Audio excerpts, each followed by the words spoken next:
प्रिय दर्शकों, मेरे प्रिय अनुयायियों, आपका स्वागत है। मैं आप सभी को सम्मान और प्रेम के साथ सलाम करता हूं।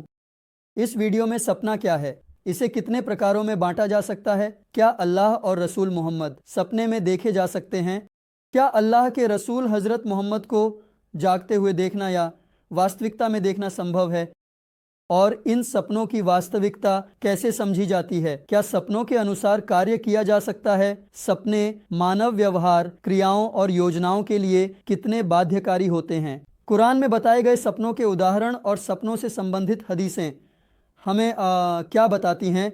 हम इंसानी और जिन्नाती शैतानों द्वारा सपने में या जागते हुए लोगों को वाही देने, सूचित करने और सपने के माध्यम से लोगों को धोखा देने से कैसे बच सकते हैं, इन विषयों पर एक साथ चर्चा करेंगे।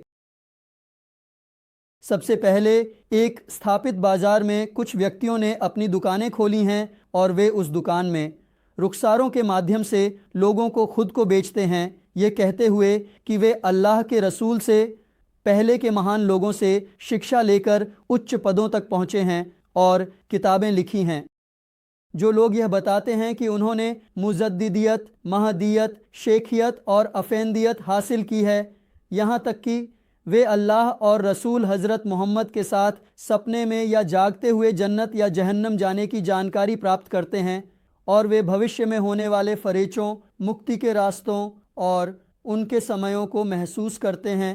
ऐसे लोगों से भरा हुआ बाज़ार जो और भी गंभीर और चिंताजनक है, वह यह है कि सपने में या जागते हुए नबी, कमांडर साहबे या उम्मत द्वारा नेता माने जाने वाले व्यक्तियों के भौतिक और आध्यात्मिक बलों के साथ कुछ समूहों, समुदायों, तंजीमों, व्यक्तियों का समर्थन करने, उन्हें सम्मानित करने, उनके सही रास्ते पर होने की गवाही देने के लिए कुछ स्थानों पर आने का सम्मान दिया जाता है।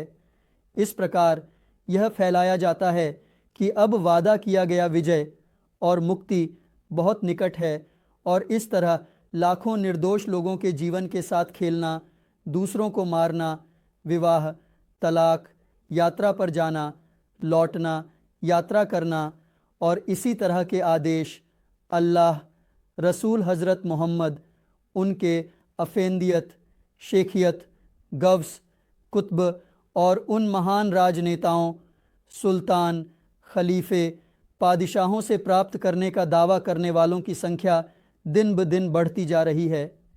इस विषय की कितनी महत्वपूर्णता है, इसे बहुत अच्छे से समझा जाना चाहिए, और यह भी कि यह विषय आज की पीढ़ियों और कल की पीढ़ियों के लिए भ्रमित करने वाला होगा, और वे देइस्ट या नास्तिक होने के खतरे का सामना करेंगे। इसे ध्यान में रखते हुए इन विषयों को सही तरीके से समझना महत्वपूर्ण है। इस विषय और इसके महत्व को इस प्रकार व्यक्त करने के बाद आइए हम यह समझें कि सपना क्या है और यह कितने प्रकारों में विभाजित होता है। हम सभी जानते हैं कि सपने दो प्रकार के होते हैं, एक अच्छे सपने जिन्हें सलीह सपने कहा जाता है, और दूसरे जटिल सपने जिन्हें एडगासु अहलेम कहा जाता है। हम इस विभाजन को अवचेतन और चेतन सपनों के रूप में भी कर सकते हैं। इसके अलावा प्रिय दर्शकों, शैतानी सपनों और सच्चे सपनों को अलग करने वाले भी निश्चित रूप से हैं, और विभिन्न प्रकार की परिभाषाएं हो सकती हैं। हम अवचेतन सपनों को इस प्रकार परिभाषित कर सकते हैं: यह सपने उन प्रवृत्तियों, भावनाओं, हर प्रकार की द्वेष, नफरत, क्रोध, खाने पीने, वासना, दैनिक कार्य, व्यस्तता और क्रियाओं के संचय का प्रतिबिंब है, जो हमारे चेतना के पर्दे, हमारे दर्पण पर उस मस्तिष्क के तने से प्रकट होते हैं जिसे तीसरा मस्तिष्क कहा जाता है, जो अवचेतन से और यहाँ तक कि अवचेतन के नीचे स्थित है।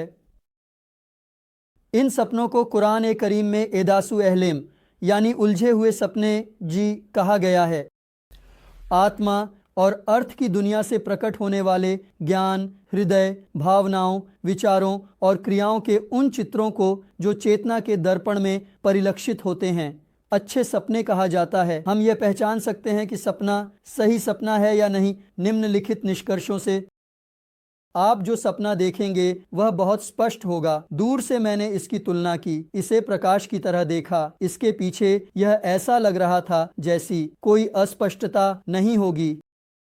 देखे गए सपने का सपना होने के लिए उस दिन शाम तक उसे अल्लाह की रजा के अनुसार जीवन व्यतीत करना चाहिए। यदि कोई व्यक्ति जिस सपने को देखता है उसका प्रभाव ने उसके जागने के समय पूरी तरह से उस पर होता है, तो इस प्रकार के देखे गए सपने को सालिह सपना जो कहा जा सकता है। व्यक्ति इस सपने को अपने लिए एक प्रेरणा के साधन के रूप में देख सकता है। मैं इस सपने को व्यक्ति के लिए दोबारा कह रहा हूँ।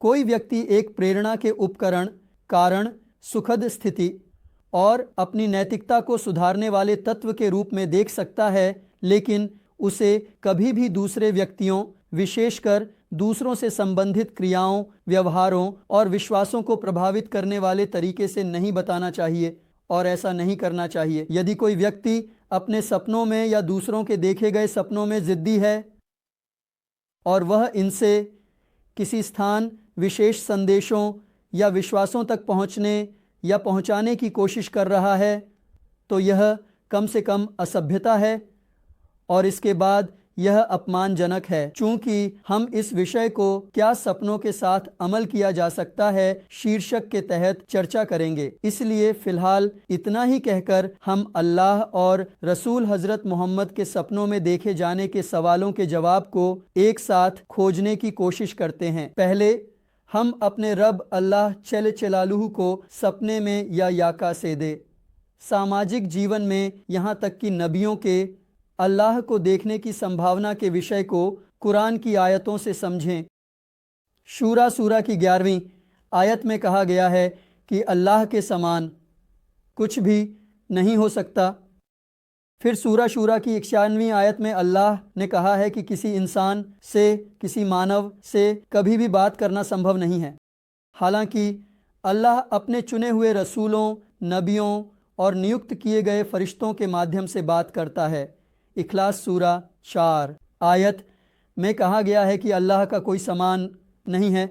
अरफ सूरे 143 आयत में मूसा ने कहा था कि जब हम अपेक्षित समय पर सीना पर्वत पर आएंगे तो मेरे रब मुझे अपना दर्शन दे ताकि मैं आपको देख सकूं।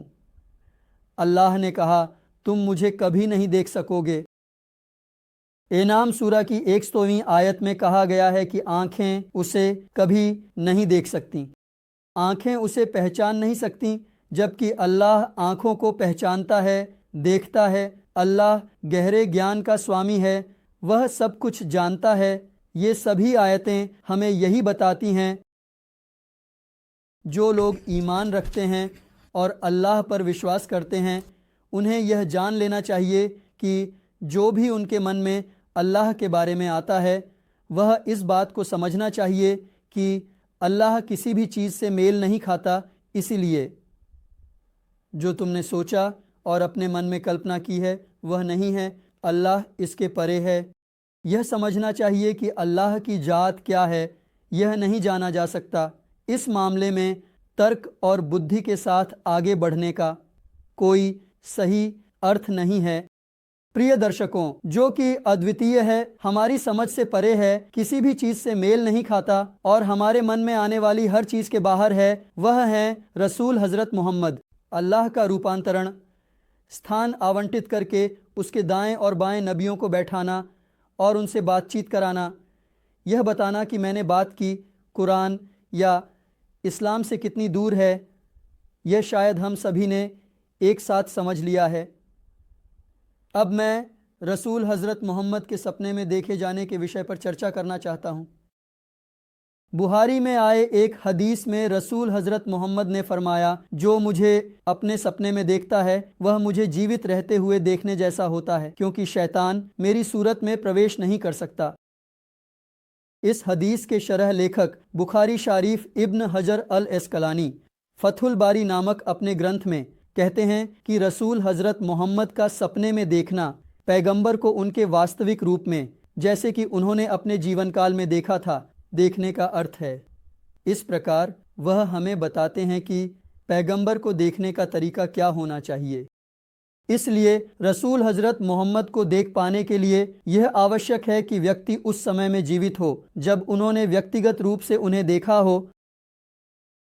फोटो से यह जानना कि वह कैसा व्यक्ति है निश्चित रूप से आवश्यक है। हम वर्तमान स्थिति के बारे में थोड़ा और आगे बढ़कर कह सकते हैं, इंसान या तो वीडियो देख सकता है या इंटरनेट पर उसकी तस्वीरें देख सकता है, अन्यथा सपने में देखे गए व्यक्ति के हमारे रसूल हज़रत मोहम्मद होने की संभावना को हम कभी नहीं जान पाएंगे। यहाँ उन लोगों से जो कहते हैं कि उन्होंने रसूल हज़रत मोहम्मद को अपने सपने में देखा, हमें यह सवाल पूछना चाहिए, क्या आप रसूल के सहाबा में से थे? तुमने पैगंबर को उसकी असली स्थिति में कहाँ, कब और कैसे देखा? क्या तुमने उसकी तस्वीर या वीडियो देखा? तो तुम कैसे और कहाँ से जानते हो कि जो व्यक्ति तुमने देखा वह एक नबी है? क्या आपके पास कोई सबूत है? प्रिय दर्शकों, अब हम उन लोगों के उदाहरण देंगे जिन्होंने कहा है कि उन्होंने अल्लाह और रसूल हज़रत मोहम्मद को अपने सपने में देखा और जानकारी प्राप्त की।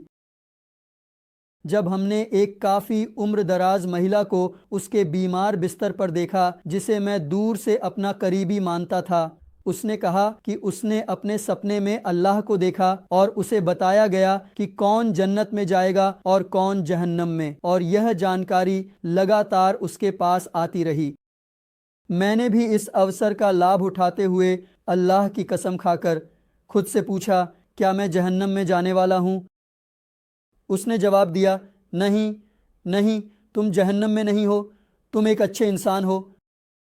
लेकिन मैंने अपने साथ गए दोस्त को भी दिखाया और उसने उससे कुछ नहीं कहा, बस उसके चेहरे को लंबे समय तक देखा। इस उम्मत में केवल सपने में अल्लाह को देखने वाले ही नहीं हैं, बल्कि खुद को अल्लाह के रूप में देखने वाले भी हैं। एक मनोचिकित्सा क्लिनिक के प्रमुख से पूछा जाता है, क्या आपके विभाग में अल्लाह को देखने वाला कोई है? जब बीमारों के बारे में पूछा जाता है तो प्रमुख इस तरह जवाब देते हैं, अल्लाह को देखने वाले को छोड़ दें। हमारे क्लिनिक में भर्ती मरीजों में से 2 ऐसे हैं जो खुद को अल्लाह बताते हैं, 8 ऐसे नबी होने का दावा करते हैं, और न जाने कितने मेहदी, मसीह, मुजद्दिदियत का दावा करने वाले लोग हैं। वह जवाब देता है कि मुझे भी नहीं पता कि कितने लोग इलाज कराकर बाहर आए हैं। अब मैं आपसे उन लोगों के कुछ उदाहरण साझा करना चाहता हूं जिन्होंने अपने सपने में रसूल हज़रत मोहम्मद को देखा। फिर मेरे से कुछ साल बड़े एक करीबी व्यक्ति ने अपने सपने को साझा करने के लिए मुझे फ़ोन किया और उसने कहा कि उसने अपने सपने में रसूल हज़रत मोहम्मद को देखा। फिर उसने मुझे विस्तार से बताया कि उसने कैसे देखा, क्या हुआ और इसका क्या अर्थ है। इस पर कुछ लोगों के लिए फतवा की आवश्यकता हो सकती है, जैसे कि कुछ लोगों के प्रति द्वेष और कुछ लोगों से दूर रहने के मुद्दे। इसलिए मैंने उसे इनका उत्तर दिया। और प्रिय दर्शकों, फिर मैंने उनसे पूछा कि पैगंबर किसकी तरह थे? तो उन्होंने जवाब दिया कि मैंने एक प्रकाश जैसी चीज़ देखी। एक अन्य व्यक्ति ने अपने सपने में देखे गए पैगंबर का इस प्रकार वर्णन किया, मैं अपने झुंडों को चराने वाला एक मुँह यंग हूँ। मैंने अपने सपने में पैगंबर को देखा और उन्होंने मुझे यह शुभ समाचार दिया कि मैं मेहदी हूँ। मैं भी इस वीडियो को प्रकाशित करके चाहता था कि मुझे अनुसरण किया जाए और उम्मत को बताया जाए कि इसका पालन करना चाहिए। आपके मन में आएगा, लेकिन क्या जो सपना आपने देखा वह वास्तव में एक नबी था? आपने कैसे समझा कि आप मेहदी हैं?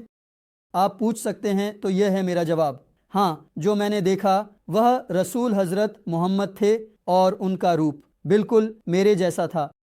एक अन्य व्यक्ति ने इंटरनेट पर देखे जा सकने वाले एक वीडियो में बताया कि सपने में देखे गए पैगंबर अपने शेख के समान हैं और इससे यह समझा गया कि उनके रास्ते सही हैं, जिसे उन्होंने पूरे उम्मत को बताया।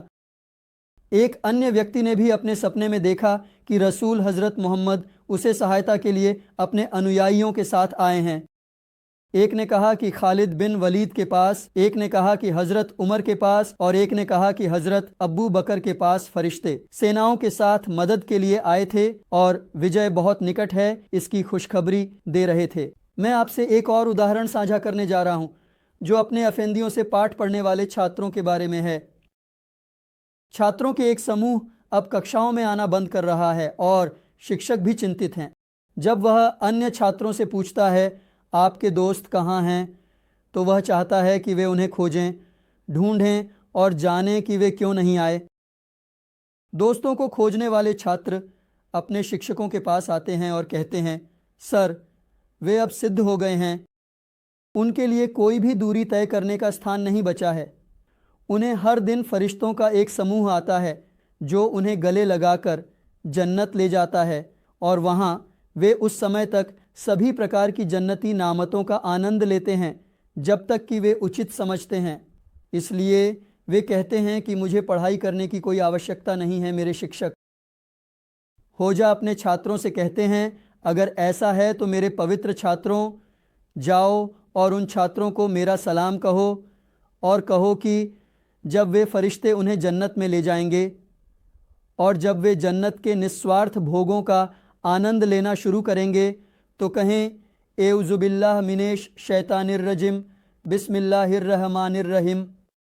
कबूल किए गए शैतान से अल्लाह की शरण लें और नामतों का सेवन इस तरह से शुरू करें।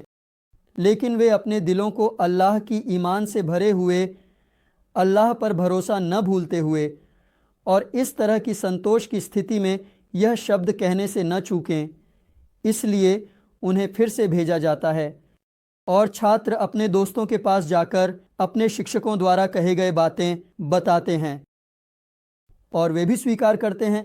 जब वे पूरी जन्नत की नामतों का सेवन करने लगते हैं तो वे एउज़ुबिल्लाह मिनेश शैतानिर रजिम कहते हैं और ख़ुद को शौचालय में देखते हैं।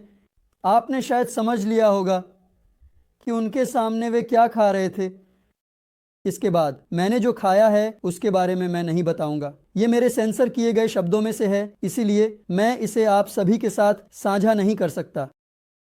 प्रिय दर्शकों, शब्द के ठीक इस स्थान पर अरेफ सूरा 201 आयत को आपके साथ साझा करने की आवश्यकता है। हमारे रब का कहना है कि जो लोग अल्लाह की गवाही में संवेदनशील, जागरूक जीवन जीने की कोशिश करते हैं, जब उनके पास शैतान से कोई प्रेरणा, कोई विचार, कोई सोच आती है तो वे अल्लाह को याद करके सच्चाई को देख लेते हैं।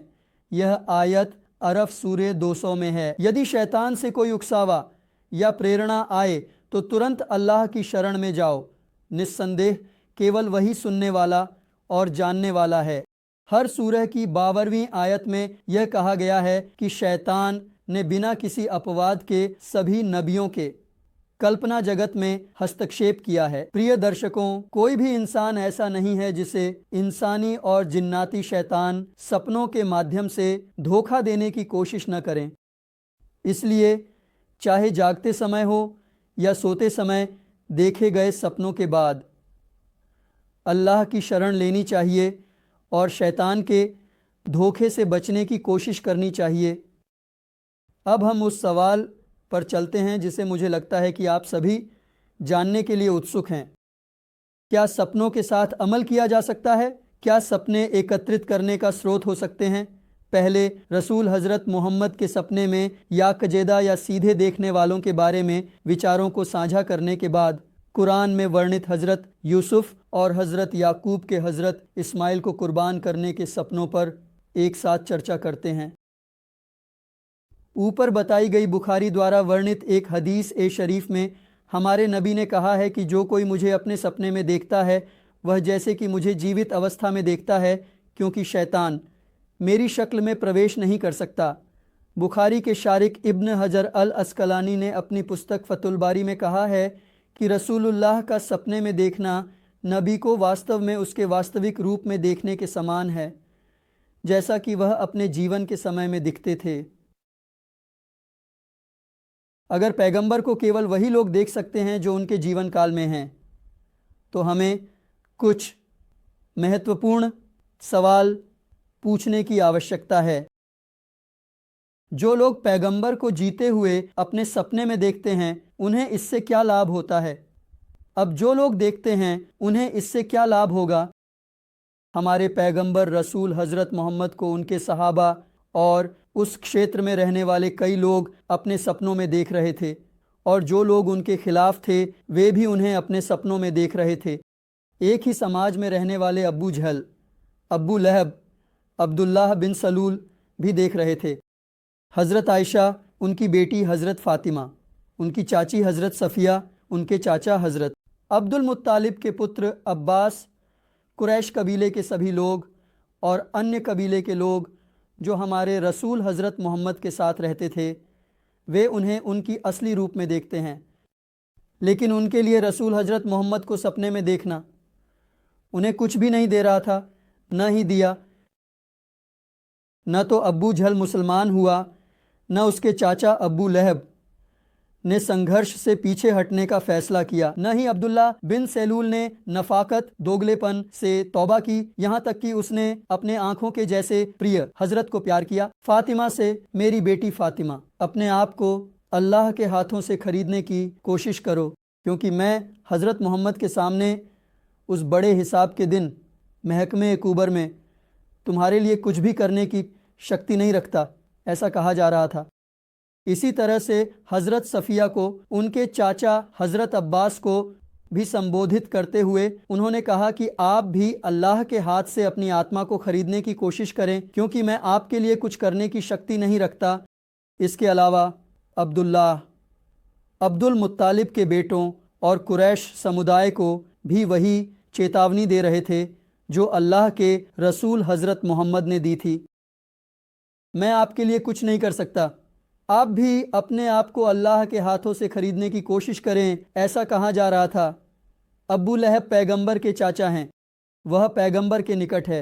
इसके अलावा हज़रत लूत की पत्नी ने एक जीवन भर वही तकिया हज़रत नूह के साथ साझा किया था। वे एक ही तकिए पर सिर रखकर सोए थे। वह पैगंबर की पत्नी और निकट संबंधी थी। वह हज़रत नूह के बेटे और पैगंबर के बेटे थे। अब्बू लहब पैगंबर के चाचा थे।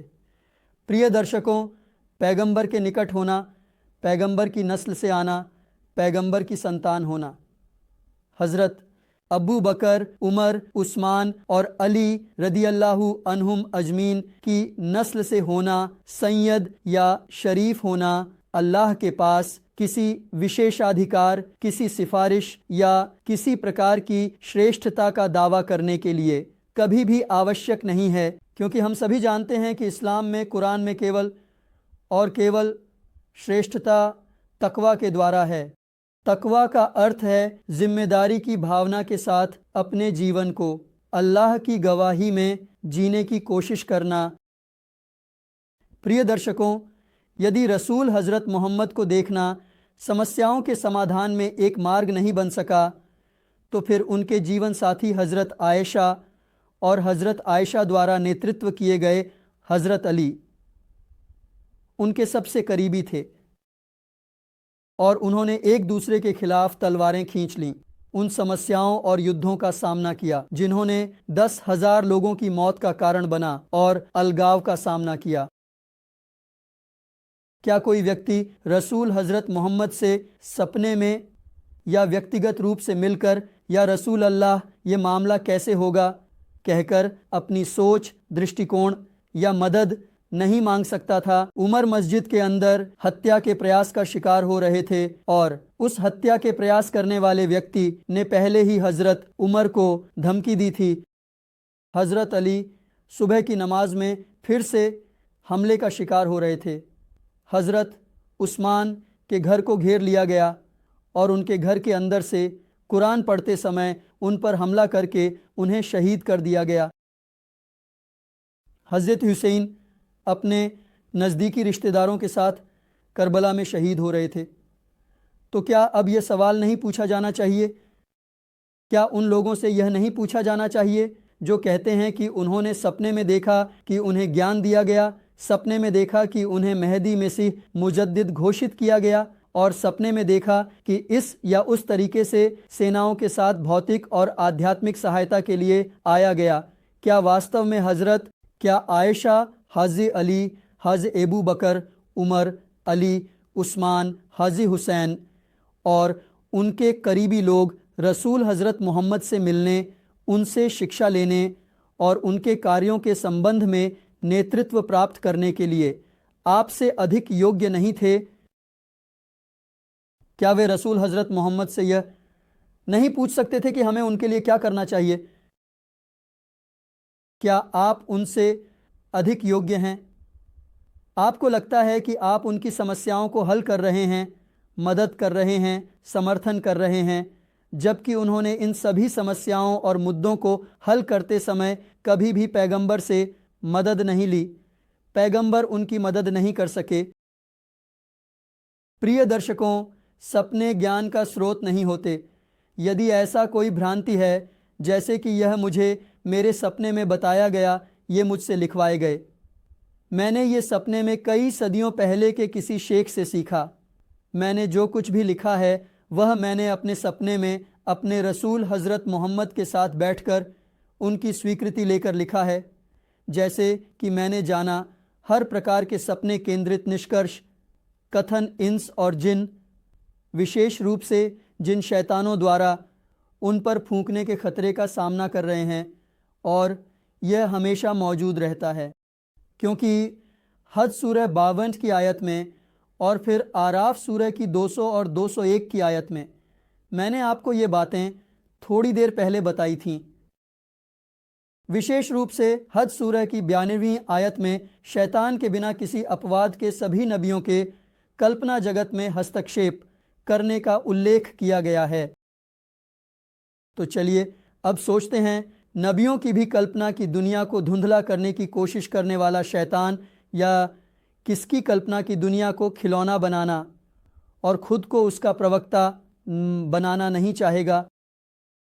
यहाँ मैं एक निश्चित बयान के साथ कहना चाहता हूँ, लोग किसी अन्य व्यक्ति को उच्चतम पदों के लिए योग्य माने, वह शेख है, अफेंदी है, वली है, अवलिया है, मुजद्दिद है, गवसी आजम है, कुतब केबीर है, इखलास वाला है, तकवाली है, मेहदी है, यहाँ तक कि मसीह भी हो सकता है। चाहे हम कितने भी महान क्यों ना हों, उन लोगों के लिए सपनों से ज्ञान प्राप्त करना और लोगों के कार्यों और व्यवहारों को प्रभावित करने के लिए निष्कर्ष निकालना कभी भी संभव नहीं हो सकता, क्योंकि हम ही हैं जो उन लोगों को उन उच्च स्थानों के योग्य मानते हैं, उन्हें महानता देकर अदृश्य उच्च स्थानों के स्वामी बनाते हैं। हम अल्लाह ने किसी को भी शेख, अफेंदी, उस्ताद, गौस, कुतुब, मुजद्दिद, मेहदी के रूप में नहीं चुना है, न ही ऐसी किसी नियुक्ति की है।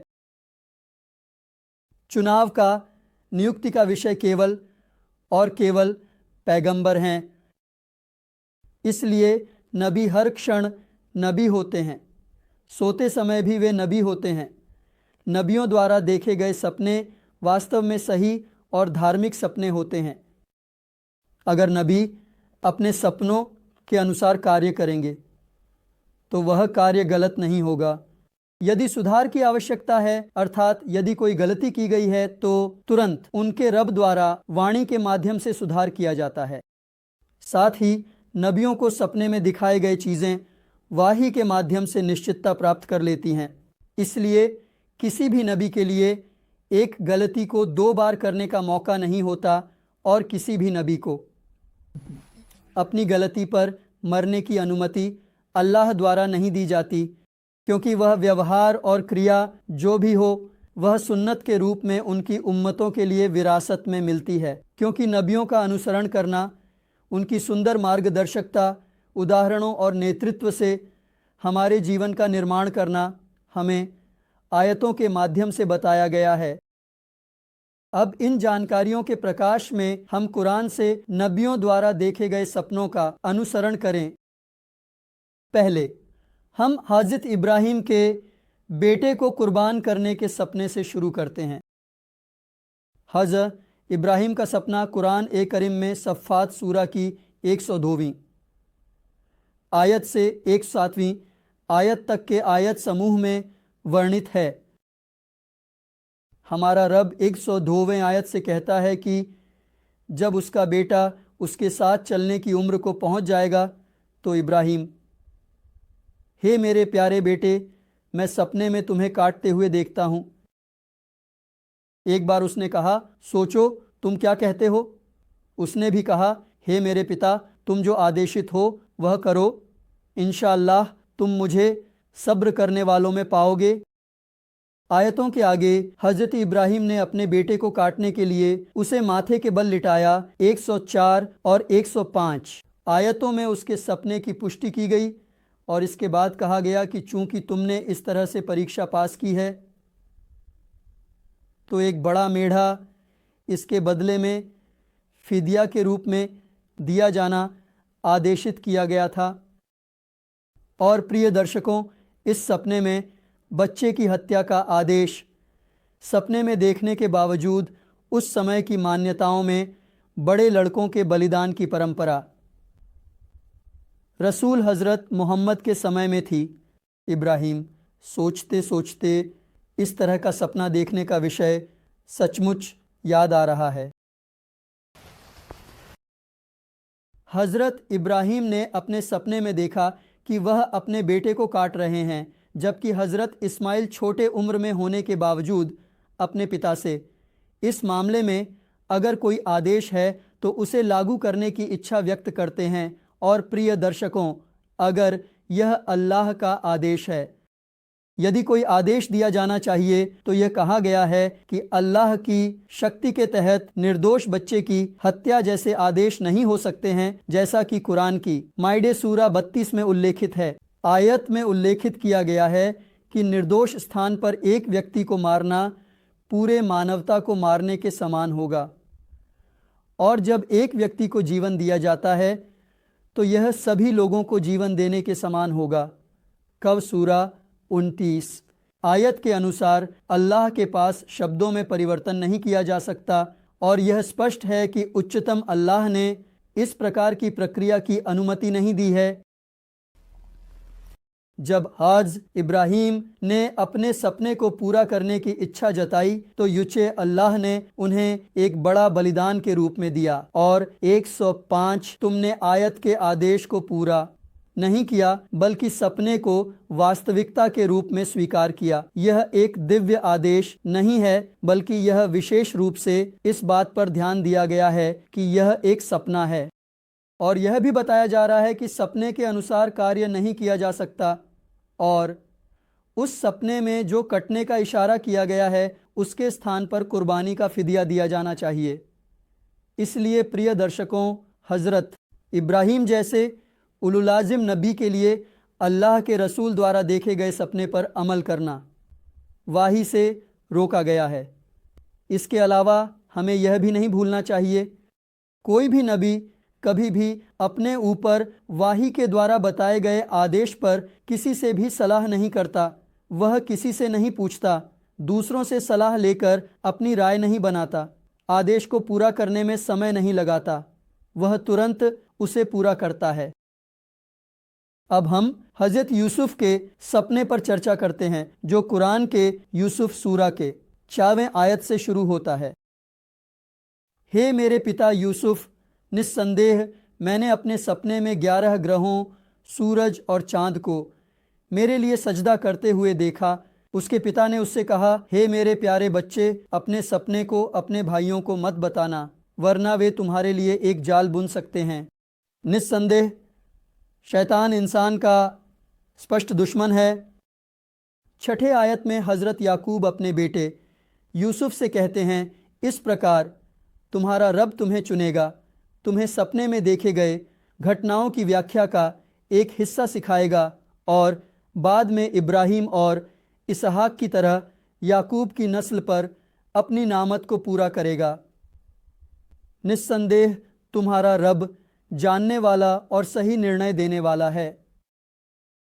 प्रिय दर्शकों, यदि हज़रत यूसुफ पर ध्यान दिया जाए तो यूसुफ सूरा की 5 आयत में यह स्पष्ट है कि वह एक नबी हैं। याकूब अपने बेटे यूसुफ से कहते हैं, हे प्यारे बेटे, अपने सपने को अपने भाइयों को मत बताना। सपने को अपने भाइयों को बताने और यह कि हमें भाइयों सहित सपनों को दूसरों के साथ साझा नहीं करने की सलाह दी जाती है।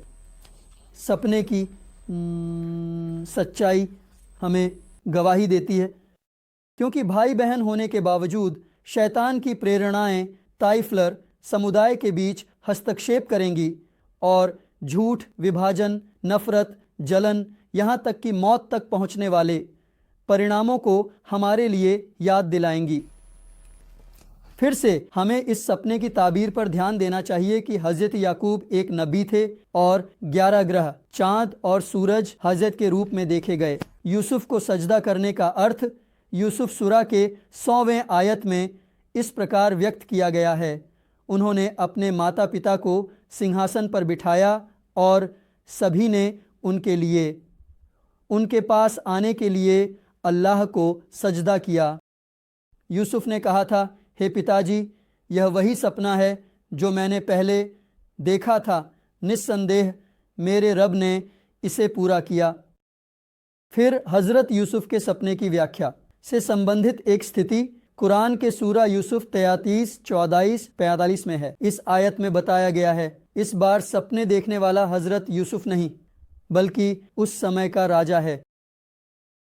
राजा ने अपने सपने में 7 हरे और 7 सूखे बालियों को देखा और इसके अलावा 7 कमज़ोर गायों को 7 मोटी गायों को खाते हुए देखा, और वह चाहता है कि आसपास के सपने के व्याख्याकार इकट्ठा होकर उसे यह बताएं कि इसका क्या अर्थ है।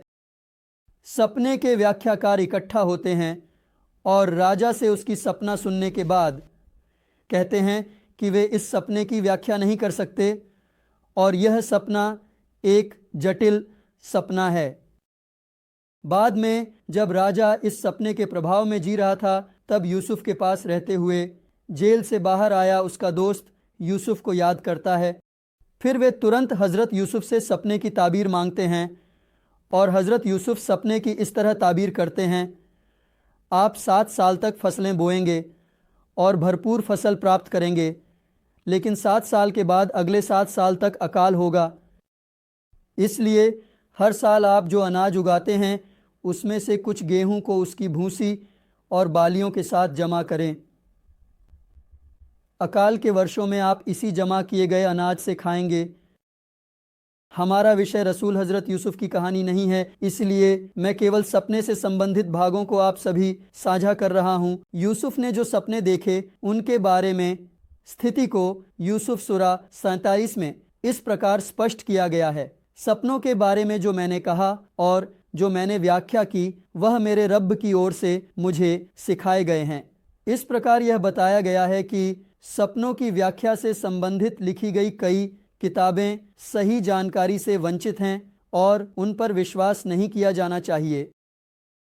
प्रिय दर्शकों, अंत में चाहे यह हज़रत याकूब का यूसुफ को अपने सपने को अपने भाइयों को बताने के लिए कहना हो या हज़ इब्राहिम को उसके सपने में बताया गया कि बलिदान की प्रक्रिया का आदेश नहीं दिया गया है, बल्कि यह केवल समय की संस्कृति से उत्पन्न एक सपना है और सपनों की पुष्टि नहीं की जाएगी, चाहे वह रसूल हज़रत मोहम्मद हों। हम यह समझते हैं कि यूसुफ के सपनों की व्याख्याएं मेरे रब अल्लाह द्वारा सिखाई गई हैं और कुरान हमें बताता है कि सपनों के आधार पर कभी भी कार्य नहीं किया जाता। सपने ज्ञान का स्रोत नहीं हो सकते।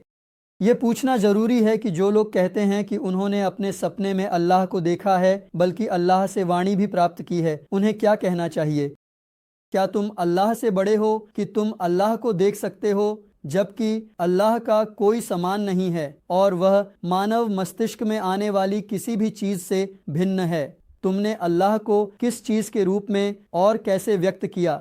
क्या जो तुमने देखा वह शैतान नहीं है? क्या तुम्हें जो वाणी दी गई है वह भी शैतान की फुसफुसाहटें नहीं हैं? रसूल हज़रत मोहम्मद को देखने का दावा करने वालों से पूछे जाने वाले सवालों को हमने ऊपर पूछा है, इसलिए हम केवल इतना ही कहेंगे, पैगंबर को सपने में नहीं बल्कि कुरान में देखा जाता है। कुरान हमें आराम सूरा 43 में बताता है कि हमें अपने दावे का समर्थन करते हुए पैगंबर की गवाही देनी चाहिए। इस्लामिक दुनिया सपनों में खोई हुई है, जिससे न तो कोई नैतिकता बची है और न ही ईमानदारी, न तो काम करने की बात रह गई है और न ही अधिकार और कानून की। आकिफ के शब्दों में, मुसलमानियत कहाँ है? अतीत हमसे मानवता है। इसलिए सपनों के माध्यम से बनाए गए समानांतर धर्म के व्याख्याओं, प्रेरणाओं और भविष्य की योजनाओं को एक तरफ रख दें।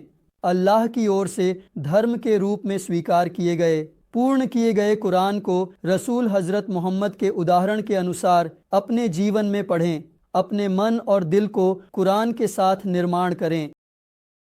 मैं प्रार्थना करता हूं और आशा करता हूं कि आप जो सपने देखते हैं वे शुभ फल लाए। मैं प्रार्थना करता हूं और आशा करता हूं कि अल्लाह हमें सपनों से निर्मित धर्म की धारणा से अपने मार्ग पर हिदायत दे। मैं प्रार्थना करता हूं और आशा करता हूं कि अल्लाह हमें उन सभी धार्मिक कट्टरपंथियों के खतरे से बचाए जो शैतान के हस्तक्षेप से देखे गए सपनों के माध्यम से हमारे भविष्य का निर्माण करने की कोशिश कर रहे हैं। मैं प्रार्थना करता हूं और आशा करता हूं कि अल्लाह हमें मुस्लिम के रूप में जीने की तौफीक दे, मुस्लिम के रूप में अपनी अमानत को स्वीकार करे, हमारे चेहरे उज्ज्वल हों ताकि हम आसानी से अपना हिसाब दे सकें और अंत में जन्नत का इनाम और नबियों, सच्चों, गवाहों और नेक लोगों की मित्रता हमें सभी को नसीब करे।